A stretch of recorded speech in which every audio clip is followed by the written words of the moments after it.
welcome to today's video where I will be covering week 2, day 6 of the LPL, and week 2, day 4 of the LCK.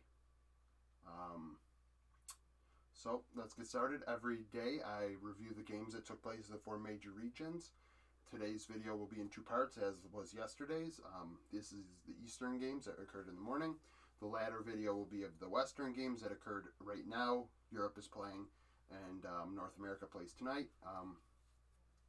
I note all the key moments for myself to go over with you to save you time, so you don't have to watch a 40-minute game or a 3-game series, and you just get the gist of what happened. Time stamping to the nearest minute of the important moments, so you can watch for yourself if you want to.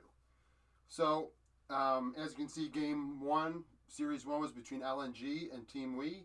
It was a mismatch on paper in my rankings and out there on the Rift. This was the first time Team We actually looked pretty lackluster. However, LNG came out firing on all cylinders. Probably their best series so far. So Team We would throw the first punch by going top lane. They succeeded in that 3 minutes in. However, LNG would respond, getting a pick play of their own. That turned into a later Ocean Drake, which they won 2-1 afterwards. It was contested, and that's kind of where the game just kind of started. I mean, LNG took control at minute 8 and ended by minute 25. By 11 minutes, they took the Rift Herald in a 3-1 team fight win. Light had a double kill. Then Team We, you have to give them credit. They continue to contest. They contested the Cloud Soul, in which case the LNG team took it. So by 15 minutes, LNG was up 7-2, 4K gold. Doonby was 2-0-4 on Rise. His Rise was great, as it normally is, and his kill participation was high. That's why he becomes the MVP, because in both games he was very impactful and played a more supporting role and kill participation. Participated in the fights like as a secondary contributor. And that's, he was like a second support, so he did very, very well.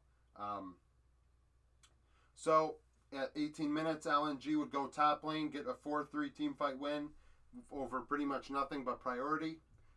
Tarzan and Light would get double kills in that fight, so now Light has 4 kills at the very least. Excuse me. Tarzan has a double kill, and they're both hard carrying. LNG would then take a Hextech Drake to go to Soul Point at 20 minutes. That was they got a pick play to get that.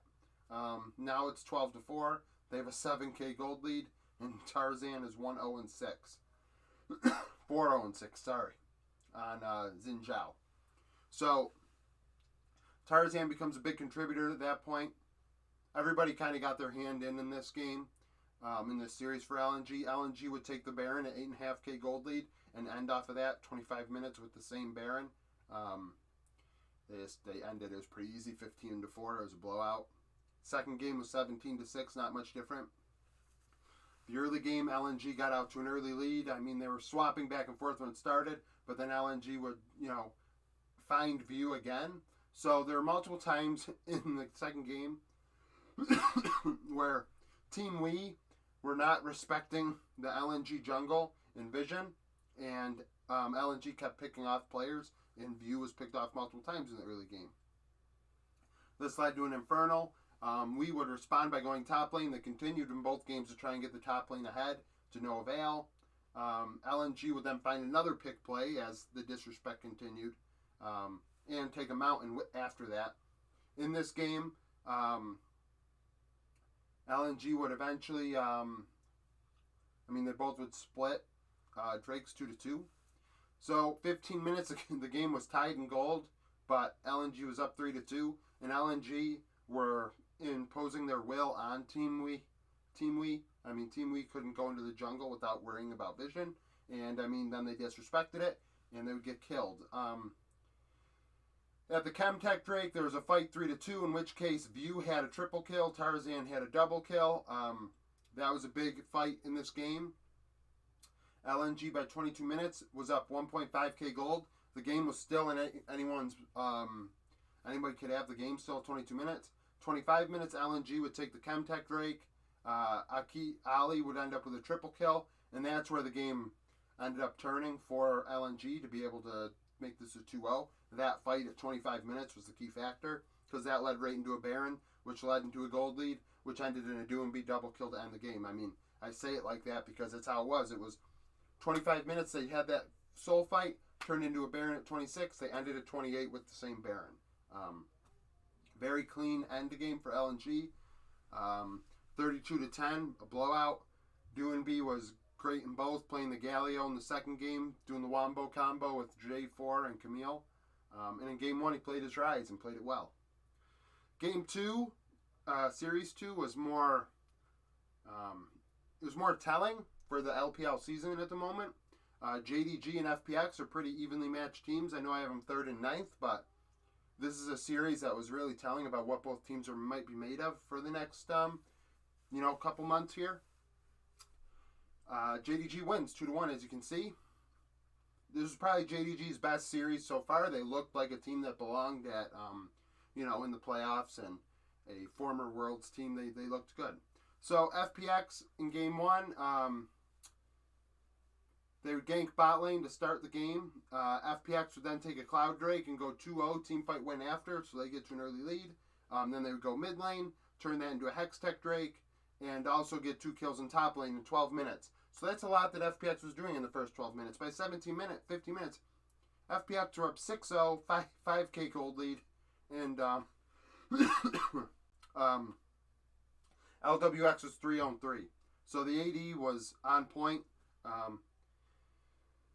FPX would then turn that into an Ocean Soul point before 18 minutes. I mean, eventually they would take the Soul in this game. JDG had one moment where they kind of fought back at 18 minutes. They got 2 kills in bot lane. At 20 minutes, FPX would win a fight 3-1, where they would take the Baron and push their gold lead to 10k, and that was pretty much it. I mean, 10k gold lead is what it is by the end of it. Light was a key carry at this point. He was 5-1-4. Not Light. It was LWX. Light was in the other series. I miswrote. It would be LWX. Nevertheless, LWX is 5-1-4. FPX would take the Ocean Soul. Beshwan with a double kill, as well as Yagao. Yagao ends up being my MVP for JDG because he showed up in the loss. He's the only one that showed up in the loss. And he showed up in the 2 wins, too. So they try and fight back in that fight. They lose, and FPX cleans house off of that after the Ocean Soul and with the advantages off of that fight.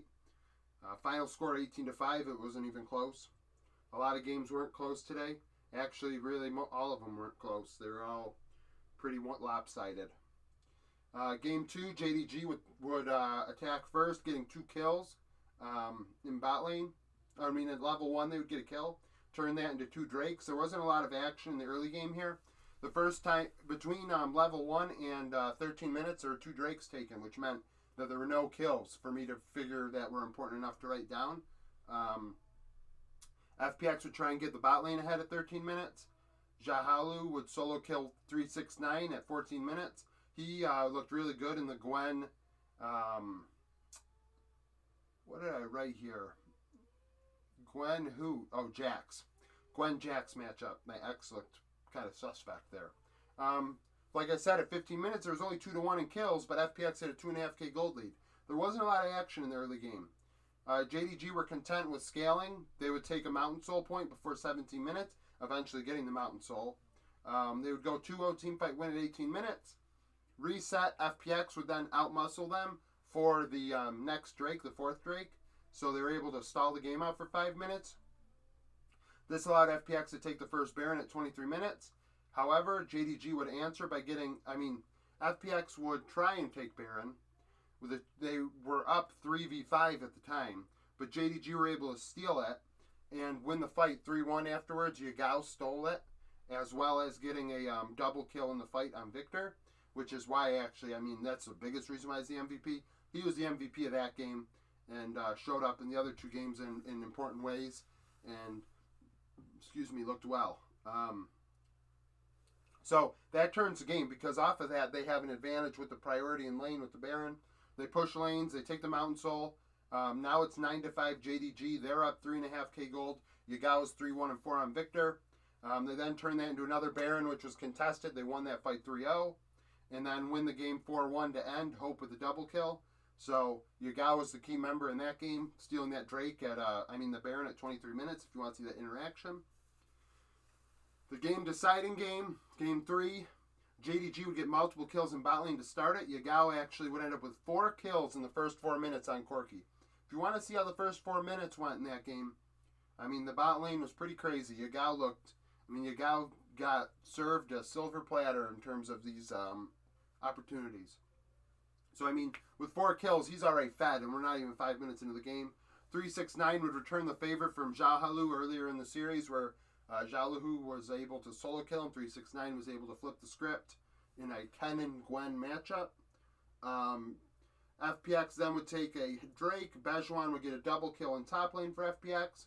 JDG would respond by taking a Mountain, winning a fight 2-1, where Hope got a double kill. 15 minutes now, JDG are up 10-4, 2.5k gold, and Yagao is 6-0-2 on Corki. Remember those first 4 kills? He was just a monster by now. This game was over before laning phase even really got underway. JDG would make a ton of plays after that, going all over the rift, spreading their advantages. They'd win a team fight in bot 3-1 at 17 minutes for Infernal priority. Yagao with another double kill. LWX would solo kill 369 to try and come back, but that wasn't enough. At 20 minutes, it's already 15-7, 6k gold lead. Yagao has 8 kills now. This led to a 20-minute Baron. FPX were able to actually show up at the end, though. They were able to make a stand on multiple occasions to stop the push by JDG. They did it on the first Baron, and then they would do it after they took the Infernal Soul Point. After FPX would focus on trying to prevent the Soul Point to go to JDG.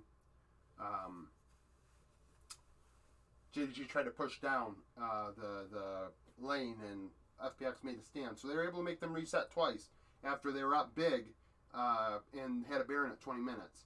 So JDG would end up taking another Baron at 27 minutes, and were able to use that to end. Double kill by Kanavi to end it.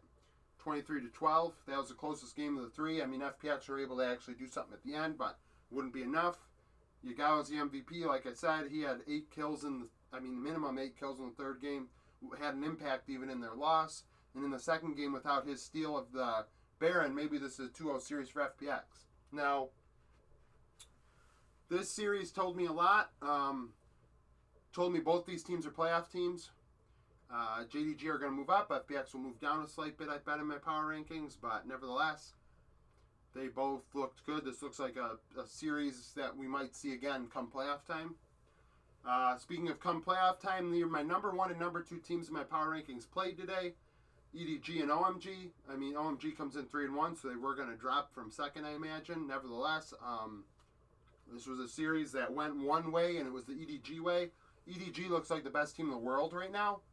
Not only are they the world champions, but they do look like the world champions. We'll get to the other LCK teams in a minute that are competitive with the EDG roster. The damn ones and Gen Gs, and how they're supposed to be comparable to EDG. EDG looks so much cleaner than them right now. So EDG would sub out their top laner, and it didn't matter. Viper was the MVP because he just smacked OMG in the mouth to start these games. 4 minutes in, 2-1 in bot for EDG. Viper with a double kill. OMG said, okay, we'll go top lane to try and take advantage of your sub, which didn't matter in the end. They would trade kills. Trade kills in the jungle for the Rift Herald. At 8 minutes, EDG would get another 2v2 kill in bot lane. So 3 kills in bot lane for the EDG contingent. OMG would then take the Hex Tech. So at 10 minutes, EDG are up 5-3. Viper already has 3 kills, and they have a 2k gold lead. And they just rolled from there. They would fix the top lane at 11 minutes, make it even footing. EDG would then take the Infernal, take the Rift Herald. 16 minutes, it's 9-4. The gold lead 7k. I'm nonchalant about this now, this game specifically, as I'm talking about it, because EDG just rolls from here. Viper has 4 kills. Zhao Zhang gets a double kill at 17 minutes, the sub for EDG. He rocked the Gwen. He looked good. Flandre looks good too, but nevertheless, they went with him, Zhao Zhang.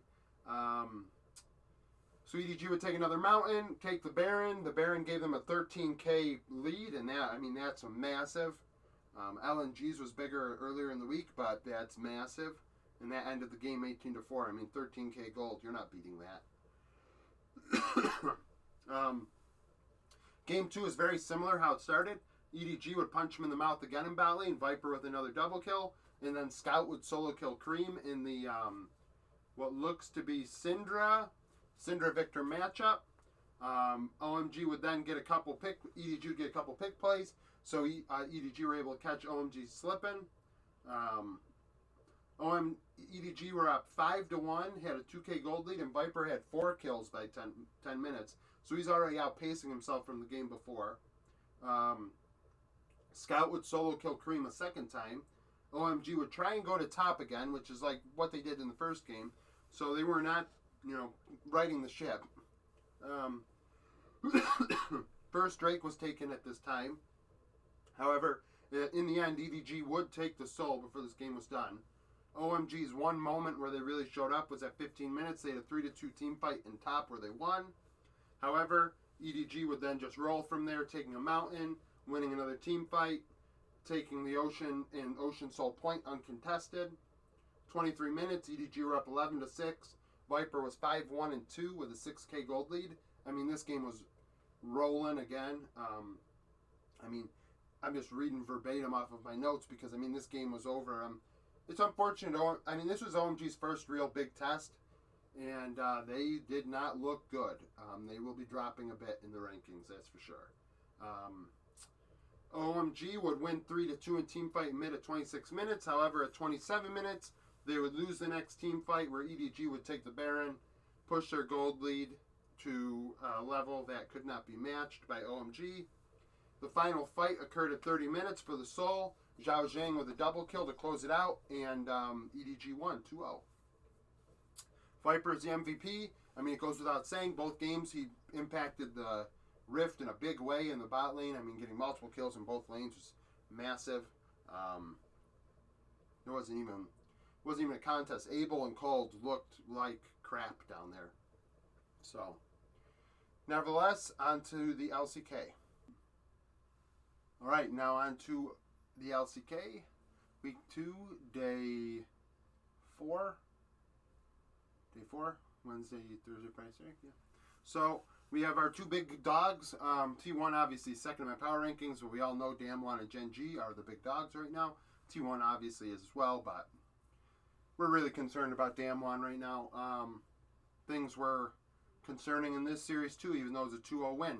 You see 6-7 here. I've come to the conclusion it is Fred at Brion. That is the problem. They are so slow, and even in this game, Damwon beat them because they're so slow, but Damwon matched their slow style. Geez. Excuse me, if I was an LCK fan, I would not watch a Fred at Brion game to save my life. I'd watch a video like this and save me some time. So, early game was slow in game 1. Fred at Brion would take a mountain and also go 2-1 in top and take a Hextech. So they were ahead big early on. However, Damwon at 15 minutes turned the game by winning a team fight, taking the Rift Herald, despite Henna getting a triple kill afterwards on Aphelios. So we're looking at this game right now, and Bro is out to an early lead. Damwon might have gotten the Rift Herald, but Bro's got 2 Drakes. They've got the kills. They have advantages. But in the end, it's 11-6. They already have 5 of their kills. The rest of the game didn't go in their favor. Damwon would go top, get a double kill. Bro was up 5-4 with a 1k gold lead at 20 minutes, so they were not able to push their gold lead. They'd go to Soul Point uncontested. Damwon would then take a Baron, which ended up being useless. Damwon would then try and get Showmaker ahead at 23 minutes. 25 minutes, the game was decided. Damwon had done enough in the side lanes to be able to get advantages.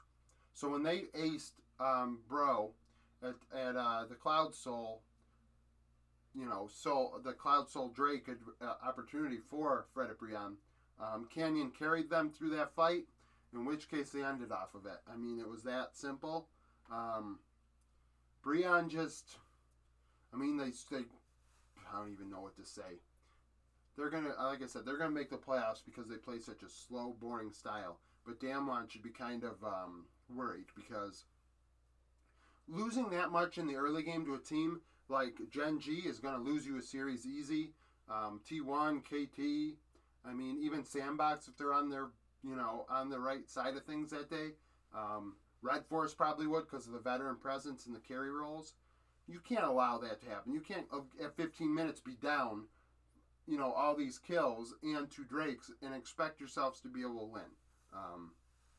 Not good enough. Game 2 is not good enough either. Damwon would get out to an early lead in this one, opposite of the other one. They would go to mid, get Showmaker ahead. The bot lane would get a 2v2 kill. However, would then go to bot lane and get a double kill on Lilia, our first Lilia of the year. Damwon would take the Infernal.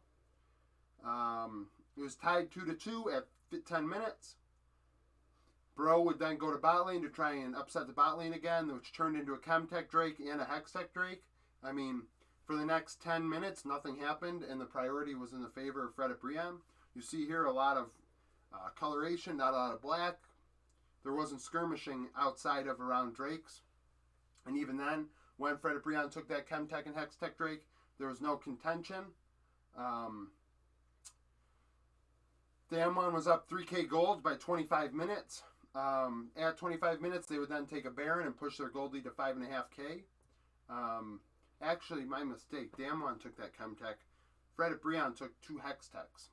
Either way, they were all uncontested. And at 25 minutes, they both had 2 Drakes. 25 minutes, Fred Brion would get a pick play. Had 100% of the team's kills by this point. So the Lilia was the only person doing anything for Fred Brion at this point. Wasn't enough. At 29 minutes, actually, Fred Brion would turn to the Baron and take it, in which case Damwon would take a Hextech Drake to go to Soul Point. So the teams decided to trade objectives, and then Fred Brion were not able to execute on their Baron. So at 34 minutes, when everything, came down to the next Drake, where Damwon could have a Hextech Soul, a fight had to happen. Fred Brion would take the Drake to go to Soul Point themselves. However, Damwon would win the fight 4-1. Duck Dam had a triple kill. Showmaker was my MVP. That was how the game ended. It was hard to pick an MVP in this series, but he was getting big in the mid lane, creating advantages for his team. They didn't have to rely on worrying about him at all. He was able to just take care of business in the mid lane and showed why he's one of the best in the world. On Galio and Rise. So, I mean, Showmaker was the MVP. It was hard to, I guess I could have picked Canyon, but I didn't. Series 2 between Gen G and HLE. Gen G left a little to be desired in this one. So, they definitely came out flat. HLE win the first game 14-5. The bot lanes traded kills early on. Gen G would then go top lane to get an advantage. Doran with the double kill. Doran ends up being the MVP, kind of like how Yagao was in my other review earlier in this video. He showed up even when they lost and showed up when they won. 10 minutes, HLE would take control of the game by taking the Rift Herald off of a 3-1 teamfight win on Fleek with a double kill on Xin Zhao. Lee Sin. HLE would then turn that into a Hextech Drake. At 15 minutes, they were up 5-4, 2k gold. HLE would then take another Rift Herald, push their gold lead. Gen G would take an Ocean. 20 minutes, HLE are now up 3k gold. However, Sam D is up 2.4k by himself in bot lane. So the Caitlyn was ahead big time, and that proved pivotal in the final fights. Between 20 and 29 minutes, nothing happened. There were 2 Barons, 2 Mountains taken by both, a Mountain Drake taken by both teams, 2 in total. Nothing happened until the next fight at 29 minutes for Baron, where HLE won 5-1. Sam D was a double kill, and they ended off of that Baron with another double kill by Sam D. That was the game. This game turned at the Rift Herald fight at 10 minutes. Because Sam D got such a big lead. There was no way Ruler was going to keep up. I've never seen Ruler so far behind. Game 2, Gen G would go throw the first punch by going top lane, getting a kill, take the Infernal, and then also get a 2v2 kill to ensure Samdi did not get ahead again. HLE would respond by taking a Drake of their own. There were a lot of Drakes taken in this game. A lot of Clouds, 4 of them. 15 minutes, Gen G are now up 3.5k gold. At 18 minutes, HLE would contest the Drake where Gen G took it 3-1, Ruler with a double kill. 22 minutes, Gen G are now up 7k gold. They would then go to Soul Point. HLE would go 4-1 in a fight at 25 minutes that went for a long time. So HLE, were, despite being down gold, were very competitive. As you can see, 16-11, they were competitive in this game all the way to the bitter end. Baron dancing would ensue, where Gen G would get 3 kills, which led to the Baron at 29 minutes. HLE said, fine, we'll take a Cloud. HLE would not go down without a fight for that Baron. Like I said, in this game, they fought to the bitter end. They did push Gen G off, made them reset. At 32 minutes, Gen G were up 10-8, 9.5k gold, and Ruler was 6-1-2 on Caitlyn. 35 minutes, Gen G would then take the Cloud Soul, in which case Ruler had a triple kill, which led to a Baron, which led to a 10k gold lead, and the game was over. It rolled from there.